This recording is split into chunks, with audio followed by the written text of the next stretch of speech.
Bien, miren,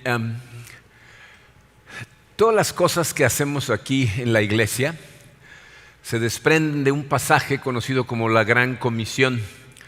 Es un pasaje que sucede justo después de la resurrección de Jesucristo, después de que se presentó ante varios de sus discípulos y muchas otras personas, y cuando está a punto de regresar con su Padre, le deja este encargo a los discípulos, y así se conoce como la Gran Comisión. Lo voy a leer, se encuentra en el Evangelio según Mateo, capítulo 28, versículos 16 al 20. Dice así: Los 11 discípulos fueron a Galilea, a la montaña que Jesús les había indicado. Cuando lo vieron, lo adoraron, pero algunos dudaban. Jesús se acercó entonces a ellos y les dijo: Se me ha dado toda autoridad en el cielo y en la tierra. Por tanto, vayan y hagan discípulos de todas las naciones, bautizándolos en el nombre del Padre y del Hijo y del Espíritu Santo, enseñándoles a obedecer todo lo que les he mandado a ustedes. Y les aseguro que estaré con ustedes siempre, hasta el fin del mundo. Bien, este es un llamado por parte de Jesucristo para sus seguidores a participar en la gran aventura que significa extender su reino. Pero ¿cómo es que participamos? Aquí nos lo dice muy claramente: haciendo discípulos. Evidentemente, para poder nosotros cumplir con esa gran comisión de hacer discípulos, hay una pregunta que necesitamos contestar, que es: ¿qué significa ser un discípulo de Jesucristo? Porque si no tenemos ese concepto claro, y sobre todo como iglesia, si no tenemos ese concepto unificado, es decir, si no sabemos todos exactamente lo que significa y que signifique lo mismo para todos, difícilmente vamos a poder cumplir con esa gran comisión. Así es de que el día de hoy nos vamos a dar la tarea de contestar, de acuerdo a lo que Jesucristo dijo, qué significa ser un discípulo de Jesucristo. Vamos a ponernos en manos de Dios y analizamos este pasaje. Padre, te damos gracias, Señor, por tu amor, como lo hacemos siempre. Gracias por la salvación que compraste para nosotros, dando tu vida en la cruz. Señor, tú diste tu vida ahí para darnos vida para algo, para enviarnos a algo, y quisiéramos tener eso perfectamente claro. Queremos entender lo que quisiste decir y te pedimos que tu Santo Espíritu nos ayude a escudriñar estas Escrituras en este momento, para entender a profundidad lo que eso realmente significa para nosotros y para lo que tenemos que hacer en este mundo. Nos ponemos para ello en tus manos, Señor, en el poderoso nombre de tu Hijo Jesucristo. Amén. Bien, miren, ese pasaje, que es un pasaje muy conocido, muy famoso, es un pasaje que muchas veces es ligeramente distorsionado, malinterpretado, porque nos manda a hacer, si no nos fijamos muy bien en lo que está diciendo, nos manda a hacer cosas que por sí mismas no significan discipular a alguien. Las palabras vayan, bauticen, enseñen, muchas veces la gente piensa que eso es lo que es discipular a alguien. El problema con eso es que en el lenguaje original esas palabras no son un mandamiento. El único mandamiento que aparece en todo el pasaje es el mandamiento de hacer discípulos. La traducción más correcta de ese pasaje diría algo así como: mientras vas, haz discípulos; mientras bautizas, haz discípulos; mientras enseñas, haz discípulos. Entonces, el énfasis está en hacer discípulos. Dice, la palabra discípulo aparece en el Nuevo Testamento 269 veces. ¿Saben cuántas veces aparece la palabra cristiano en el Nuevo Testamento? 3 veces. Pero discípulo 269 veces. Lo cual significa que para Jesucristo lo más importante era que hiciéramos discípulos, sin importar luego qué etiqueta le pusieras a esos discípulos. Él lo que quiere es que seas un discípulo de Jesucristo, que seas un seguidor real de Jesucristo. ¿Okay? Muchas veces el concepto de discipulado nos confunde un poco, porque la gente dice cosas como: híjoles, a lo mejor si me supiera más versículos de memoria, sería un mejor discípulo, ¿no? O si tuviera más fuerza de voluntad para controlar las tentaciones y el pecado que me ataca, entonces sería un mejor discípulo. O si fuera más consistente en venir a la iglesia, ¿no? Si nunca faltara, entonces sería un mejor discípulo. Pero eso no es lo que Jesucristo está diciendo aquí, no es como Él lo definió. Dice, de acuerdo a ese pasaje, un discípulo está marcado por 3 cosas que vamos a ver. Dice, número 1, un discípulo es una persona que es adoptada por Dios, ¿no? Discípulo es aquel que es adoptado por Dios, que entiende lo que la adopción de Dios significa. Para entender eso, vamos a ver una vez más el versículo 19.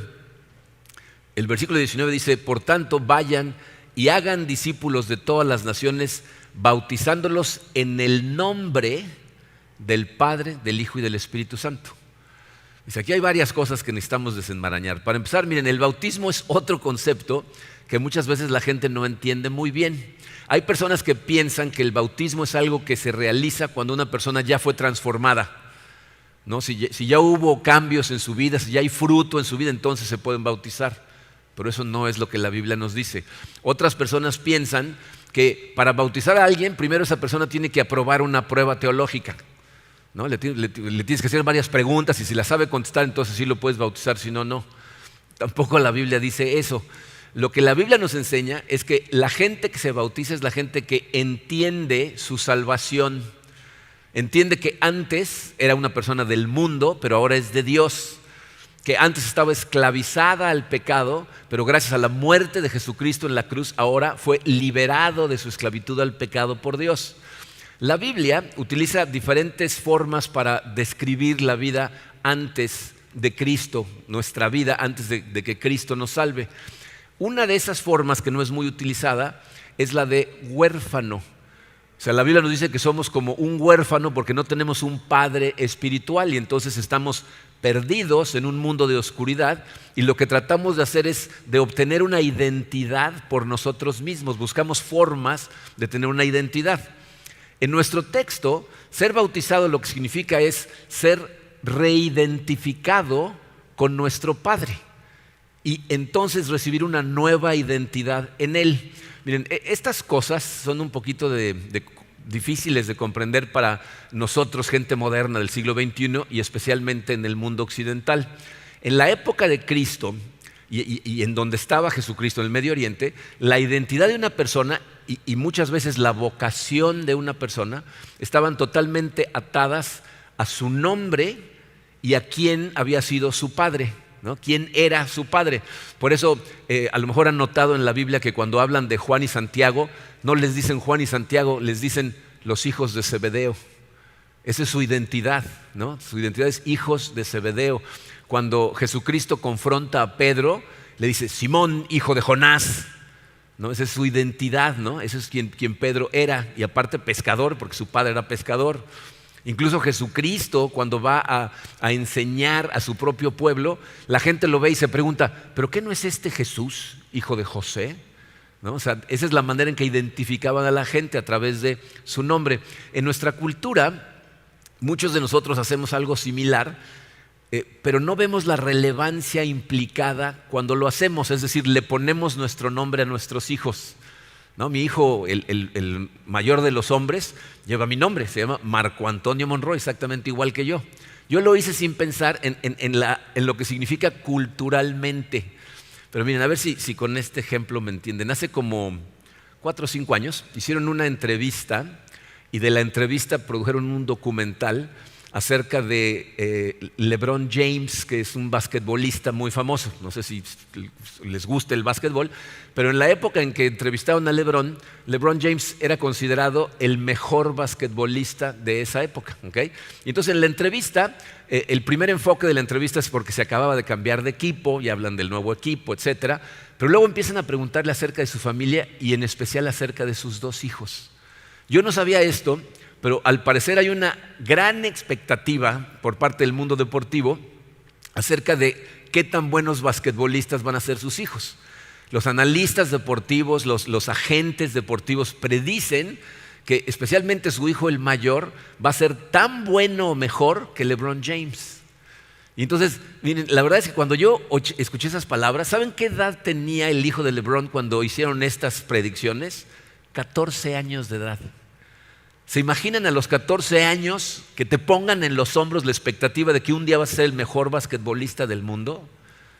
Y encima, en esa entrevista, LeBron James dice, y para acabarla de amolar, le puse mi nombre.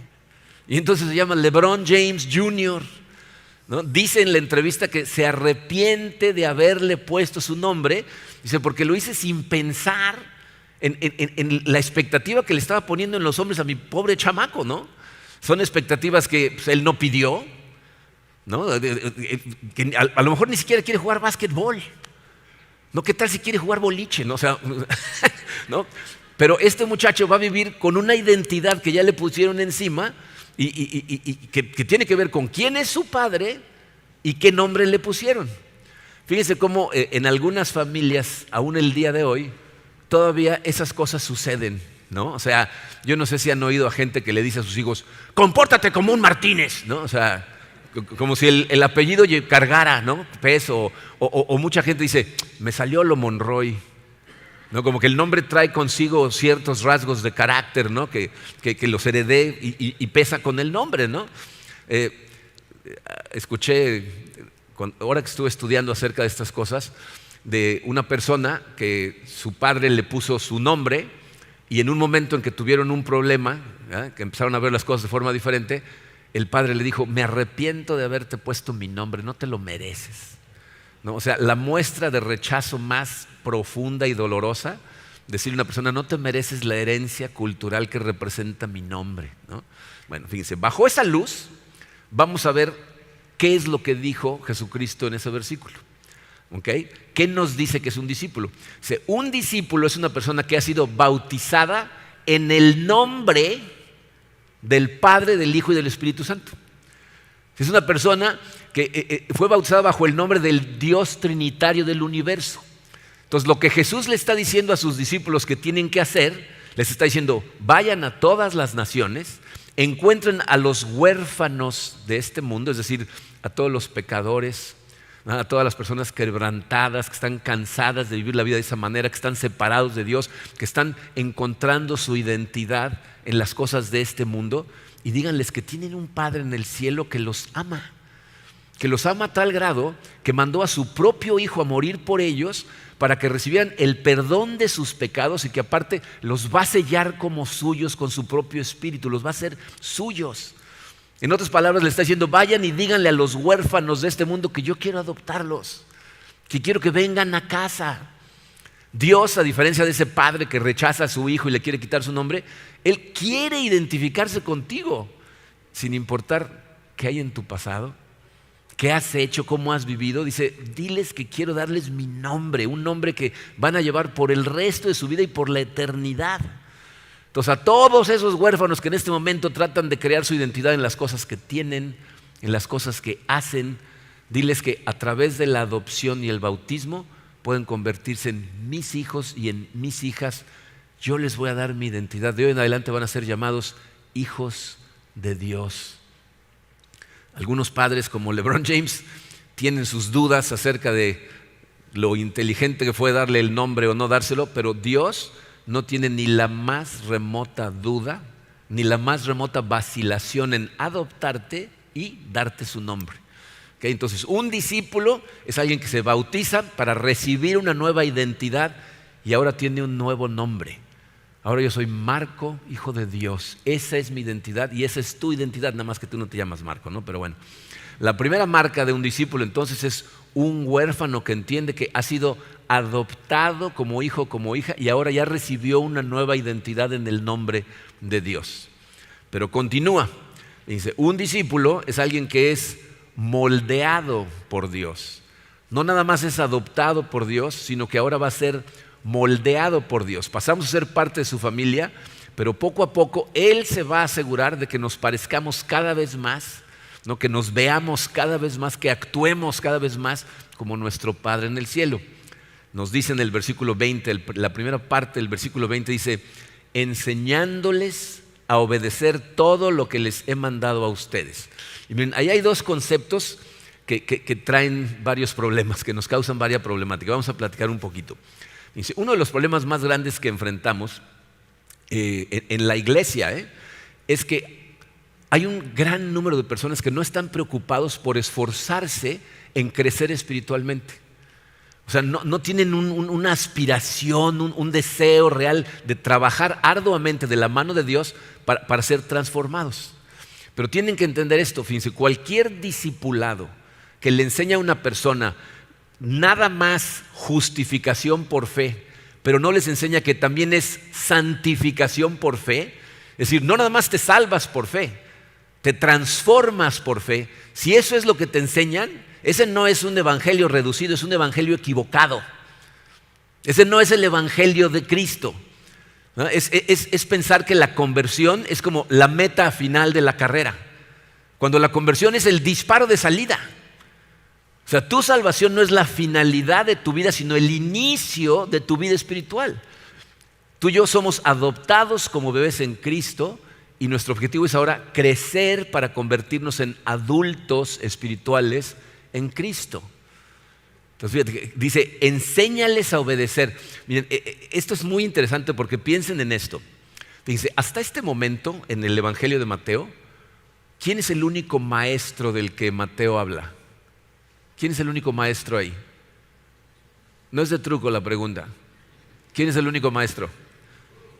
Jesús. En la iglesia, cuando alguien haga una pregunta, contesta Jesús y estás bien aunque estés mal. ¿Okay? Jesús. ¿Okay?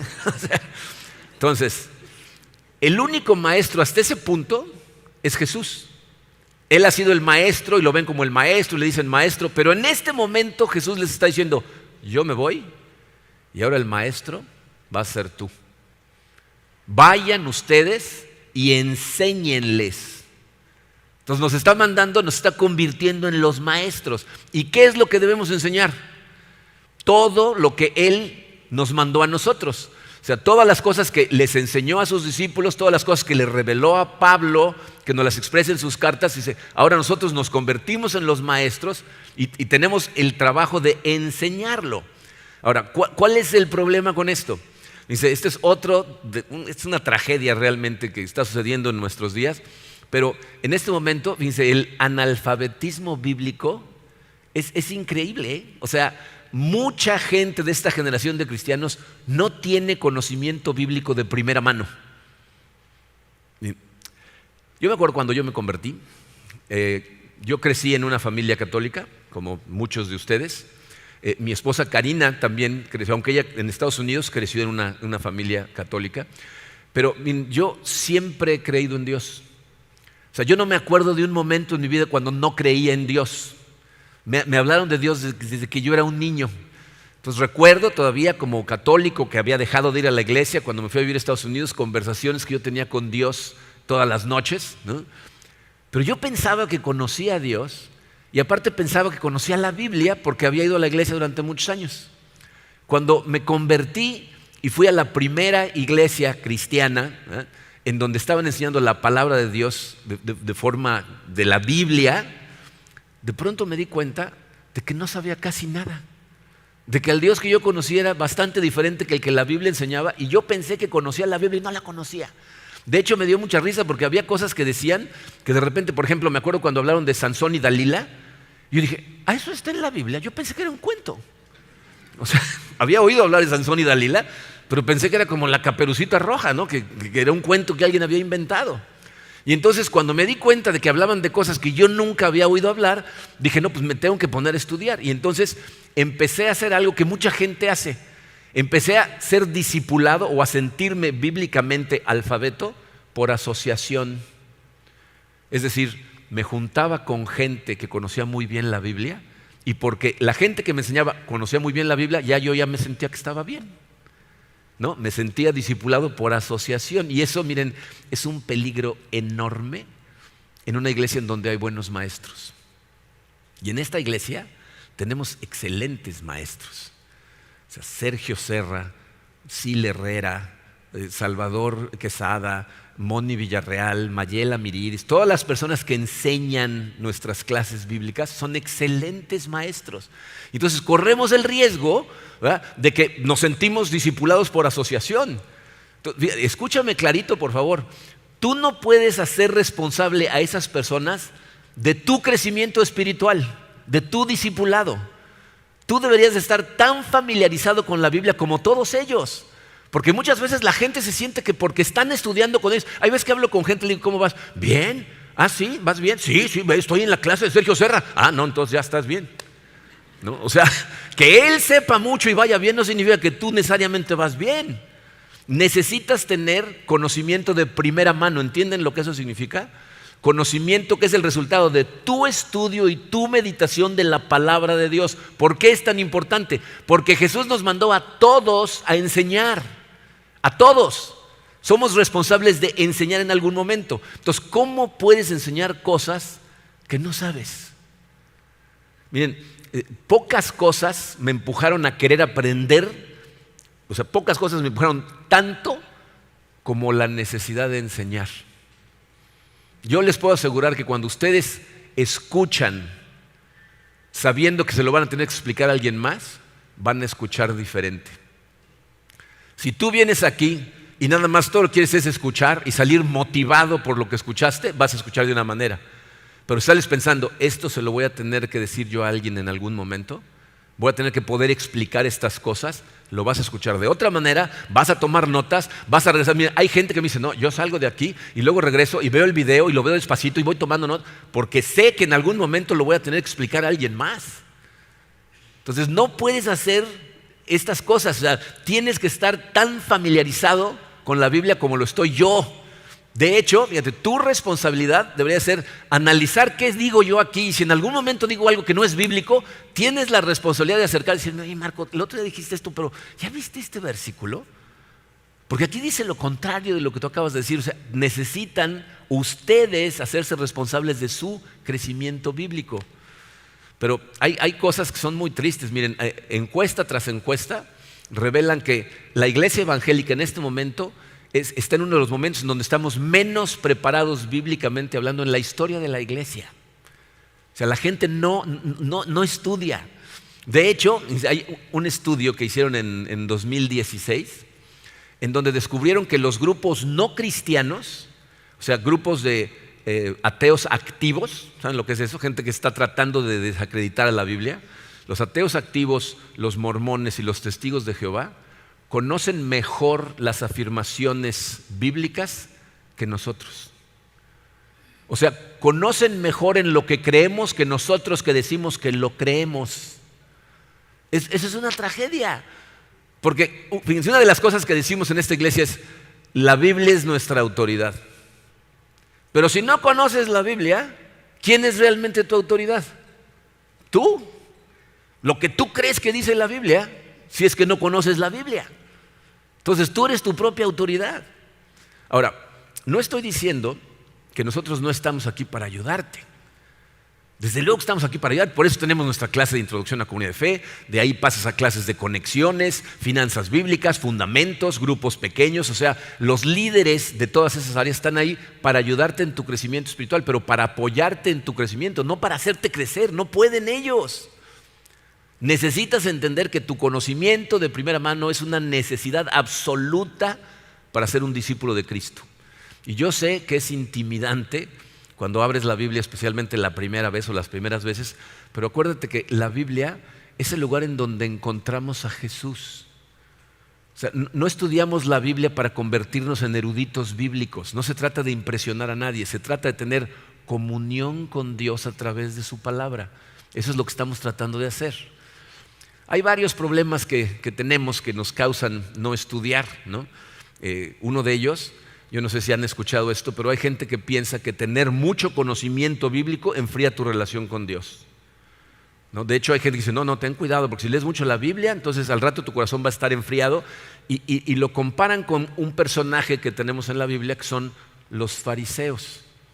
Los fariseos que conocían partes de la Biblia de memoria, y su comportamiento totalmente antibíblico han llevado a algunas personas a pensar que no es saludable tener tanto conocimiento de la Biblia. Mejor tenemos una buena relación con Jesucristo y ya, ¿no? Porque vean los fariseos, ¿no? Tanto conocimiento enfrió su corazón hacia Dios. Déjenme decirles acerca de los fariseos, lo opuesto es verdad. O sea, Jesús nunca condena a los fariseos por su gran conocimiento de la Biblia. Los condena por su ignorancia de la Biblia.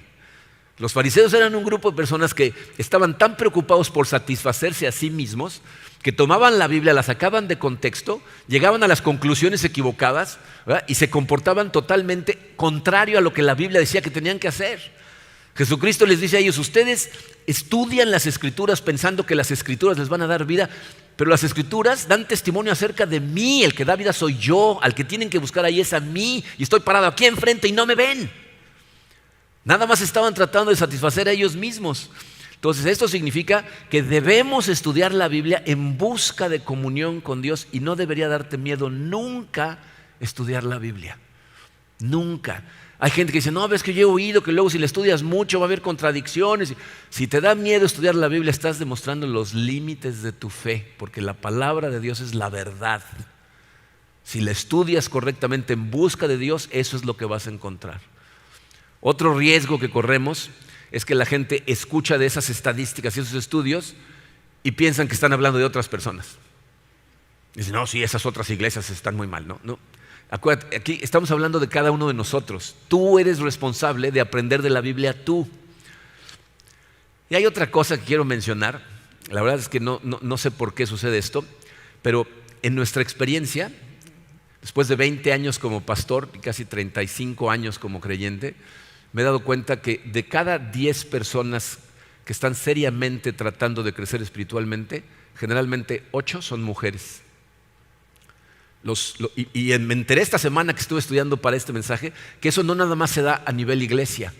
Si vas a los seminarios bíblicos en donde están haciendo maestrías y doctorados en teología, tienen exactamente esas cantidades. Por cada 10 personas, 8 mujeres, 2 hombres. No sé por qué a las mujeres les interesa más, ¿no?, prepararse, conocer muy bien la Biblia. A lo mejor son más inteligentes que nosotros y todas las mujeres dicen amén, ¿no? Pero la realidad es que no es el caso, ¿no? O sea, Dios obviamente quiere que lo conozcamos todos, ¿no? Y miren, obviamente mi interés no es que esos números cambien y que sean 8 hombres por cada 2 mujeres. Dios lo que quiere es que estudiemos la Biblia juntos y que crezcamos juntos, que maduremos juntos. No estoy tratando de crear culpabilidad en tu corazón. Lo que estoy tratando de hacer es animarte a que empieces hoy a querer conocer mejor tu Biblia, que busques recursos, que busques mentores, que si te atoras en tu estudio personal, busques quien te ayude, pero que sigas intentando perseguir tu conocimiento personal. D.L. Moody, un excelente pastor, dijo esta frase, dice: nunca he visto un cristiano dar fruto que no fuera estudiante de la Biblia. Pocos maduran porque pocos estudian. Entonces, si quieres crecer en tu relación con Dios, no hay de otra. Necesitas convertirte en un estudiante de la Biblia. Pero ahora, es muy importante ver la otra palabra que utilizó Jesucristo en esa parte que acabamos de leer: enseñándoles a obedecer. ¿Qué significa eso? La enseñanza no es para acumular conocimiento, es para generar acción que nos transforme. O sea, tenemos que dejar a Dios moldearnos a través de nuestro estudio de la Biblia. Tenemos que crecer en obediencia. Las cosas que vemos que Dios nos dice que tenemos que hacer, tenemos que empezar a hacerlas. Decirle a la gente que lo más importante es que sus pecados fueron perdonados, pero no enseñarles a crecer en santidad, a crecer en amor, en humildad, los estamos engañando. Porque la única manera en que nosotros podemos ser discípulos es si entendemos que el mandamiento más importante que nos dio Dios es el de amar a los demás. Tiene que ser hecho, no es nada más ir y meterles reglas y reglas y reglas, sino demostrarles con nuestro amor, ¿verdad?, que ser discípulo de Cristo significa precisamente eso, amar. Pero en muchos lugares han separado totalmente la gran comisión del gran mandamiento. El gran mandamiento es un pasaje que sucede cuando le preguntan a Jesucristo: ¿cuál es el mandamiento más importante? Y responde: el primero y el más importante es amarás a Dios con todo tu corazón, con toda tu mente, con todas tus fuerzas. Pero sin que le preguntaran, continuó y dijo: y el segundo, que es igual de importante, es amarás a tu prójimo como a ti mismo. De estos dos dependen toda la ley y los profetas. No podemos separar la gran comisión del gran mandamiento. Tenemos que ir a ser discípulos amando a la gente. De lo contrario, ya no es la gran comisión, le podemos llamar la gran omisión, ¿no? Pero bueno, estoy convencido que si todos los cristianos cumpliéramos con esos dos mandamientos, hacer discípulos de Cristo no sería tan difícil. La gente querría ser un discípulo de Cristo. Ahora, obviamente sabemos que nadie va a ser nunca perfecto. De este lado de la vida no vamos a llegar a la perfección, pero necesitamos querer crecer, querer cambiar, es básico. Y miren, aquí les voy a dar una aplicación práctica que se las he dicho más de una vez, pero si no la has intentado, inténtala, a mí me ha servido muchísimo. Trata de hacer por escrito una lista de las áreas en tu carácter en donde tú sabes que bíblicamente necesitas cambiar. ¿No? Por escrito, ¿no? ¿Qué cosas te están deteniendo de ser un discípulo que puede discipular? Porque ese es el problema, que si yo tengo ciertos comportamientos o tengo ciertos hábitos en mi vida, que la demás gente los ve y luego cuando quiero hablarles de Cristo me dicen, tú cállate, sácate de aquí, ¿no? Entonces no puedo hacer discípulos cuando yo mismo no estoy viviendo como Dios quiere que viva. Entonces haz una lista de las áreas en donde verdaderamente necesitas transformación y empieza con la que más problemas te esté causando. Toma esa área y diseña una oración. Escribe una pequeña oración en donde le digas, Señor, quiero hacer un pacto contigo porque necesito de tu fortaleza y de mi obediencia. Yo sé que dependo de ti, así es de que hago un pacto contigo para que cada vez que lleguen pensamientos como este y este, tú inmediatamente me ayudes a sacarlos de mi mente, entregártelos a ti y pensar en esto y esto. Una oración pequeña. Y empieza a repetirla. Y cada vez que se te acerque ligeramente un pensamiento con respecto a esa área, inmediatamente ve a tu oración. Padre, necesito de tu ayuda. Tengo este pacto hecho contigo. Ayúdame, Señor, saca estas cosas. Ayúdame a pensar en esto y enfoca tu mente en esas cosas. Si empiezas a hacer ese hábito, va a llegar un momento en donde ni siquiera va a tener oportunidad de entrar el pensamiento cuando ya estás repitiendo tu oración y vas a empezar a darte cuenta cómo empieza a tener triunfo sobre esa debilidad. Y cuando llegue el momento en donde de forma instantánea vayas a Dios cada vez que eso se aparezca, vete a la siguiente área y diseña una oración y empieza a trabajar en la segunda, pero tienes que trabajar activamente. A.W. Tozer, otro autor excelente, dice, la salvación separada de la obediencia no existe en las Escrituras. No hay tal cosa, no hay un cristiano salvado que no tiene transformación. O sea, el Espíritu Santo no te lo permite. Para seguirlo hay que obedecerlo y eso es exactamente lo que Jesús nos mandó. Enséñale a los demás a obedecer. Pablo lo dice de esta manera en Colosenses capítulo 1 versículo 28, dice, a este Cristo proclamamos, aconsejando y enseñando con toda sabiduría a todos los seres humanos para presentarlos a todos perfectos en Él. ¿No? El objetivo de nuestra misión es presentarle lo más madura posible a la gente en Cristo a nuestro Señor. Entonces el deseo de Dios para tu vida una vez adoptado es crecimiento espiritual. Miren, para que no se desanimen, recuerden que la curva de crecimiento espiritual no es una curva perfecta. O sea, no es una línea en donde simplemente vas, crees. No, das 3 pasos para adelante, 2 para atrás, te tropiezas. Hay etapas de la vida en donde hay mucho crecimiento, etapas de la vida en donde apenas y vas creciendo. Muchas veces no te das cuenta del crecimiento hasta que ves las cosas en retrospectiva. Y creo que muchos aquí somos testigos, podemos dar testimonio de que nuestro crecimiento más grande fue a través de cosas muy duras. Fue a través de las circunstancias más difíciles. Entonces aquí el punto es, no te rindas y persigue tu comunión con Dios a través del estudio de tu palabra y de la obediencia. Entonces el primer paso del discipulado es pasar de huérfano a hijo. El segundo es pasar de la infancia a la madurez. Si somos honestos, sabemos que este segundo paso se dice fácil, pero la verdad está complicado. Y en el mundo en el que vivimos en este momento, cada vez se complica más. Bueno, ayer tuve el privilegio de enseñar por unas horas en nuestro campamento de postprepa. Teníamos a más de 50 jóvenes recibiendo información y la verdad es que me quedé no sorprendido, sino más bien me recuerda lo complicado del mundo que vivimos, que la mayor parte de las preguntas que me hacían eran acerca de cómo enfrentar los retos que están enfrentando. Una chica me decía, es que estos retos ni mis papás ni mis abuelos tienen ni idea de lo que estamos enfrentando. Este mundo es totalmente diferente al que enfrentaron ellos, ya vivimos en otro mundo. ¿Cómo enfrentamos esto y lo otro y aquello?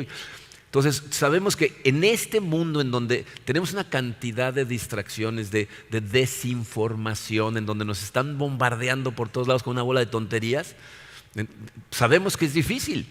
Somos conscientes de nuestras debilidades, somos conscientes de nuestra ignorancia bíblica, de nuestras imperfecciones, pero aquí miren, la buena noticia es que la confianza que tenemos en esa transformación no está puesta en nosotros, sino está puesta en Dios.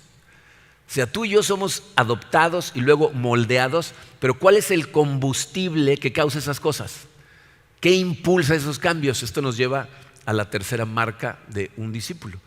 Un discípulo es una persona que es empoderada por Dios para cumplir su misión. O sea, el poder que necesitamos para todas estas cosas, tanto el cambio como la fortaleza para enseñar, como todo esto proviene de Dios. Miren, ¿quieren animarse un poquito más? Quiero que vean al grupo de personas que Jesucristo le está hablando cuando dijo estas palabras. ¿Se fijaron lo que dijo al principio del pasaje Jesucristo, Mateo? Fíjense lo que dice Mateo, versículos 16 y 17.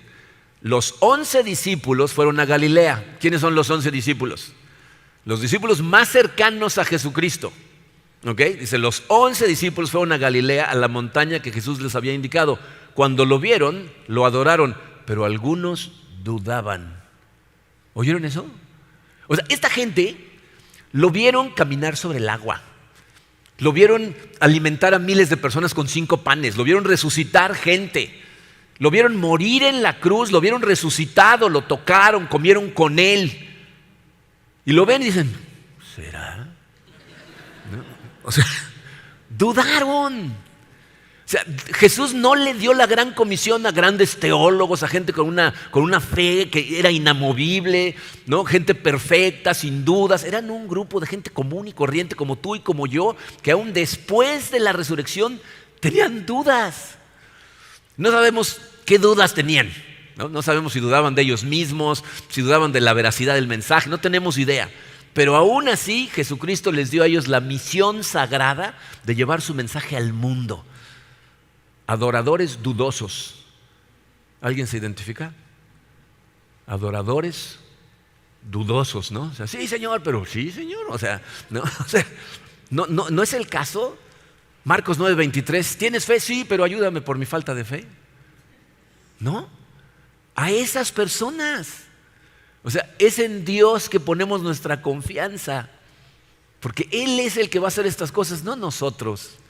Si tú piensas que es gracias a ti que estas cosas van a suceder y que tú eres el que va a convertir gente, pues con razón te tiemblan las rodillas. Estamos basados en Él. Y en Jesucristo, en este pasaje, nos da 2 verdades que si las llevamos con nosotros en el corazón, hacer discípulos va a ser mucho más fácil. Mira, la primera de ellas está en el versículo 18. Dice, Jesús se acercó entonces a ellos y les dijo, se me ha dado toda autoridad en el cielo y en la tierra. ¿Qué les está diciendo? Señoras y señores, esta misión no puede fallar. Porque yo tengo autoridad en el cielo, pero también aquí en la tierra. Yo soy el rey del universo, voy a llevar a cabo mi misión y a quienes quiero utilizar es a ustedes. No va a fallar porque es en mi poder. Y la segunda verdad está en el versículo 20. Dice, y les aseguro que estaré con ustedes siempre, hasta el fin del mundo. Entonces Jesús les está diciendo, no importan sus dudas, sus fallas, sus debilidades, no importa si les toma más o menos tiempo madurar o si se tropiezan, los voy a usar a ustedes y no los voy a dejar solos nunca. Voy a estar al lado de ustedes en todo momento. La presencia del Rey Jesús es lo que nos lleva a la obediencia. ¿Estás consciente de eso? O sea, lo que te hace obedecer es Él, porque todo lo hace para su gloria. ¿Se acuerdan del Salmo 23? El Salmo 23 es mi salmo favorito y el de mucha gente, Pero fíjense, el Salmo empieza diciendo cosas muy bonitas que tienen que ver con nosotros. El Señor es mi pastor, nada me falta. En verdes pastos me hace descansar, junto a tranquilas aguas me conduce, me infunde nuevas fuerzas. Todo es acerca de mí, qué maravilla, ¿no? Pero después dice, me guía por sendas de justicia, por amor a su nombre. O sea, Él me lleva por caminos de obediencia, endereza mis caminos para que yo obedezca para su gloria, por amor a su nombre. La Biblia nos dice que vivir para la gloria de Dios nos llena de gozo, pero Dios lo hace para gloria de Dios. Entonces, que tú triunfes en el camino, aún siendo quien eres, aún teniendo las debilidades que tienes, las fallas que hayas tenido en tu vida, Dios se glorifica porque el que lo está haciendo es Él. Y ahí va a estar contigo desde el principio hasta el final. Miren, me parece muy apropiado cómo Mateo inicia su evangelio. Si leen el evangelio de Mateo, al principio en el capítulo 1 es cuando se anuncia el nacimiento de Jesucristo a través del ángel, etc. Y Mateo dice, todo esto sucedió para que se cumplieran las palabras del profeta. No dice qué profeta, pero es Isaías, ¿no? Dice, la Virgen concebirá un hijo y le pondrán por nombre Emmanuel, que significa Dios con nosotros. Así empieza Mateo. ¿Y cómo termina? Con Jesucristo diciéndoles, Dios con ustedes hasta el fin del tiempo. Yo soy Emmanuel. Dios con ustedes, ahí voy a estar. Entonces tenemos que ir confiados en que es en su poder. Y miren, algo que necesita quedarte claro es que la madurez espiritual no es impulsada por vergüenza o por culpabilidad, es impulsada por Jesucristo. Si durante este mensaje cualquier cosa que dije trajo convicción a tu corazón, por favor no corras a la culpa o a la vergüenza, corre a Cristo. El trabajo del Espíritu Santo es mostrarte tu corazón, es hacerte notar esas áreas en donde la Biblia te está diciendo que estás mal, pero después su trabajo es apuntarte a Cristo. No sentirte avergonzado, sino decir, sí es cierto, necesito más de Cristo. Entonces, si estás pensando lo que muchas veces la gente me dice cuando me bajo de aquí, me dicen, ahora sí este sermón me cacheteó espantosamente. Excelente noticia. ¿Sabes lo que eso significa? El Espíritu Santo está trabajando en tu corazón y te está confrontando. Si tú oyes estas cosas, no las vives, pero como si no te hubieran dicho nada, preocúpate. Porque el Espíritu Santo debería estarte diciendo en este momento, ¿oíste esta parte? ¿Oíste esta otra? Deja de darle codazos al de al lado. ¿Tú oíste? Ese es el Espíritu Santo. ¿Ok? Entonces, esa es una buena noticia. Pídele a Jesús que invada en tu corazón el área en la que sentiste la convicción. Quiero terminar rápidamente con dos preguntas que es importante que las contestes para ti. ¿Ok?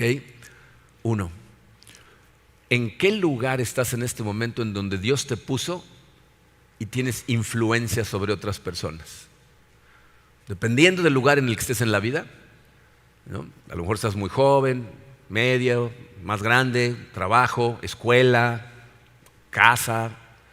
¿En dónde tienes influencia sobre otras personas? Ahí es en donde tienes que cumplir la gran comisión. Ahí es a donde Dios te manda, ve y haz discípulos de todas las naciones. La gente dice, bueno, pero no tenemos que ir a todas las naciones. Hay gente que tiene ese llamado. Y lo que tiene que hacer es ir a las otras naciones. Pero acuérdate que tu vecino a lo mejor no lo conoce. Entonces, hay que preocuparnos por las naciones cuando Dios nos pone en el corazón, tú, ve a las naciones. Pero si no te ha puesto ese llamado, entonces preocúpate por tus compañeros de trabajo, por tus amigos, por tus vecinos, por la gente que no lo conoce. Yo creo que el mejor método para llegar a todas las naciones sería si todos le llegáramos a todos nuestros vecinos. ¿No? ¿No se iría de esa manera? Entonces, ¿en dónde estás en este momento que tienes influencia sobre alguien? Y número dos, si tú ya aceptaste a Cristo en tu corazón, si sabes que has sido adoptado por Dios, contéstate honestamente, ¿estás creciendo o estás estancado?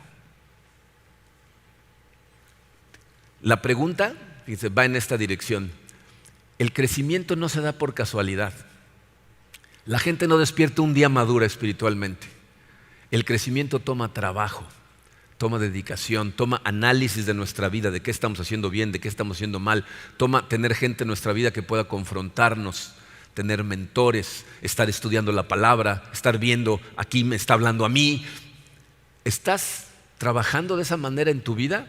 o simplemente vienes, escuchas y te vas. El camino espiritual es como nadar en el mar.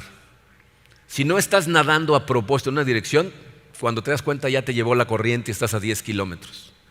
Entonces, ¿qué estás haciendo? ¿Estás a propósito trabajando en tu crecimiento espiritual? ¿O te estás engañando a ti mismo pensando que porque vengas todos los domingos estás bien? Necesitas trabajar en ti. Si tú estás presente en esta sala y de acuerdo a la definición que acabo de dar, eres realmente un huérfano, sin padre espiritual, si no tienes relación con Él, acuérdate, Dios quiere adoptarte. La razón por la que estás escuchando estas palabras es porque Dios quería que las escucharas y te está diciendo, quiero que vengas a casa, acércate a mí. Necesitamos reconocer en dónde hemos estado, necesitamos arrepentirnos, evidentemente, pero el primer paso es ir a Él y decirle, Señor, por favor, toca mi corazón. Si estás aquí, si esto es real, ayúdame porque yo quiero conocerte. He estado viviendo y ya estoy cansado de estar tratando de hacerlo solo porque evidentemente lo estoy haciendo mal, lo reconozco. Ahora, ayúdame. Y si tú ya has sido adoptado, necesitas crecer. La iglesia te necesita. Dios te dejó aquí con el específico propósito de enseñarle a otros que Dios quiere adoptarlos. Entonces necesitas crecer. No te engañes. No te engañes pensando que las cosas están bien si realmente no estás trabajando en crecer. Vamos a orar. Padre, te damos gracias, Señor, por tu amor, por tu palabra, por la convicción del Espíritu Santo en nuestro corazón. Te agradecemos, Señor. Y quiero pedirte, Señor, por todas las personas que escuchen estas palabras y que realmente no te conocen, no te tienen en su vida, son huérfanos, Señor. Padre, te pido que a lo mejor hoy sea el día en donde, cansados de estar tratando de encontrar identidad por sí mismos, tratar de vivir con su propia sabiduría y sentir el vacío en su corazón que nos llega a todos en el momento de paz, que ese sea el momento, Señor, en que acudan a ti, que tengas misericordia de ellos, de sus corazones, los atraigas a ti, les abras los ojos espirituales, se den cuenta de cómo han estado viviendo la vida, te pidan perdón y te pidan que entres a su vida, Señor. Sálvalos, Padre, te lo pedimos. Y para todos mis hermanos y hermanas en Cristo en esta sala, Señor, te damos gracias por habernos adoptado. Gracias por darnos tu nombre, por darnos esa identidad maravillosa como hijos e hijas de Dios. Permítenos, Señor, tener la humildad de permitirte a ti seguir trabajando en nuestros corazones. Ser honestos con nosotros mismos, hacer análisis constantes de nuestra vida, de cómo vamos, cómo estamos viviendo, qué tipo de comportamientos tenemos para la gente a nuestro alrededor. Transfórmanos, Señor, para que podamos cumplir con tu gran comisión, siguiendo el gran mandamiento, Señor, de amarte a ti sobre todas las cosas y a nuestro prójimo como a nosotros mismos, Señor. Te necesitamos, Padre. Así es de que nos ponemos en tus manos en el poderoso nombre de tu Hijo Jesucristo. Amén.